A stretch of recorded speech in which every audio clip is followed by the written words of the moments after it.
Endoskopik kolangiopankreatografi atau yang biasa kita kenal dengan ERCP itu adalah suatu prosedur medis yang menggunakan endoskop atau secara spesifik yaitu duodenoskop dan fluoroskopi atau X-ray. Pemeriksaan ini digunakan bisa bertujuan untuk dua, yaitu yang pertama yaitu diagnostik, yang kedua adalah terapeutik untuk kasus-kasus kelainan di traktus biliaris atau biasa kita sebut dengan saluran empedu. Prosedur ini misalnya pada kasus batu itu kita bisa lakukan dengan alat khusus itu masuk ke dalam mulut dan sampai di ampula cutter. Di sana kita keluarkan batunya dari sana, jadi tidak ada luka di dalam di tubuh pasien. Kemudian kalau misalnya pada kasus tumor, misalnya batu ini tumornya ini membuntu saluran empedu, prosedur ini kita bisa juga lakukan untuk menurunkan bilirubinnya dengan pasang selang di sana, maka bilirubin akan mengalir ke duodenum. Kemudian kalau sudah turun baru itu kita lakukan operasi definitifnya. Keuntungan dari prosedur ini yaitu tidak ada luka. Semua prosedur dilakukan melalui mulut, sehingga pemulihannya akan jauh lebih cepat dan secara kosmetik juga akan jauh lebih baik. Anestesi pada pembiusan tindakan operasi ERCP ini menggunakan teknik anestesi general anestesi karena posisi pasien pada operasi adalah semi prone alias setengah tengkurap.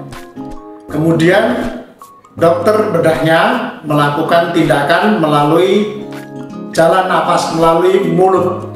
Jadi kami dokter anestesi harus mempertahankan jalan nafas dari kemungkinan resiko-resiko muntahan pasien. Perlu menjadi perhatian khusus karena pasien posisi miring ini atau posisi setengah tengkurap ini ada kondisi-kondisi di mana ada penekanan di dada dan perut.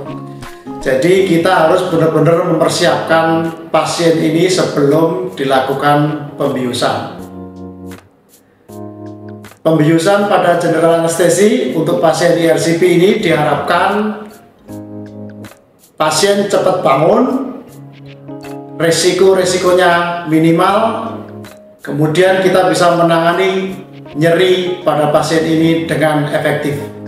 Pemeriksaan ERCP yaitu pemeriksaan yang diperlukan untuk pasien dengan gangguan sistem pencernaan, yaitu sistem empedunya, livernya maupun di daerah pankreas. Pemeriksaan ini memakai suatu endoskopi yang dimasukkan, satu selang endoskopi yang dimasukkan lewat saluran cerna penderita sehingga mencapai ke usus halus, dan kemudian di sana dikeluarkan suatu kateter yang bisa menyemprotkan bahan kontras, sehingga bahan kontras ini akan memberi gambaran pada semua sistem biliar di dalam tubuh pasien. Dengan penggambaran ini akan dijelaskan lebih lanjut nanti di pemeriksaan radiologinya. Akan kita temukan kelainan-kelainan seperti adanya batu, adanya tumor atau penyakit yang lainnya.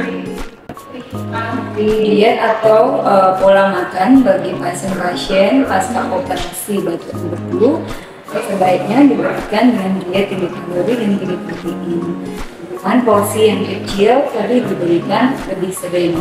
Kemudian makanan yang harus dihindari adalah makanan yang mengandung asam nafsu seperti daging merah atau produk olahan susu seperti mentega atau keju.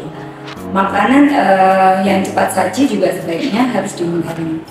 Hindari juga minuman beralkohol, minuman yang mengandung soda dan berkafein, itu juga sebaiknya dihindari. Dengan mengatur pola makan yang benar, kita mengharapkan bahwa hasil operasi bisa lebih optimal.